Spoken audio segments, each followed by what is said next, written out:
জাতীয় চলচ্চিত্র পুরস্কার প্রাপ্ত চিত্রনায়িকা তমা মির্জা গত বছর সুড়ঙ্গ সিনেমায় অভিনয় করে তুমুল খ্যাতি পেয়েছেন এই অভিনেত্রী।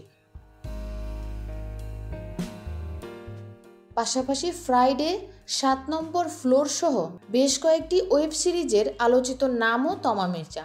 একটি গণমাধ্যমকে নিজের ব্যস্ততা, কাজ সহ নানা প্রসঙ্গে কথা বলেছেন তমা মির্জা। সেখানে প্রশ্ন করা হয়, শুনেছি অভিনয় আপনার প্রাণ, সেই অভিনয়কে যদি নিষিদ্ধ ঘোষণা করা হয় কি করবেন?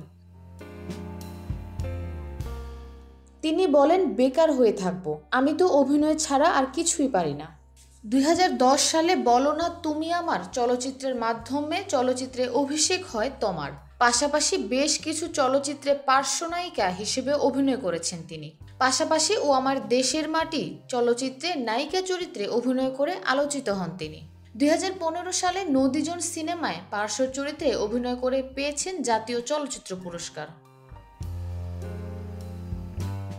এদিকে প্রথমবারের মতো ভারতীয় নির্মাতা, অভিনেতা ও গায়ক অঞ্জন দত্তের পরিচালনায় একটি মিউজিক্যাল ওয়েব সিরিজে অভিনয় করেছেন গত বছর তমা মির্জা। দুই বন্ধু নামের ওয়েব সিরিজটি খুব শিগগিরই মুক্তি পাবে দেশি ওটিটি প্ল্যাটফর্মে।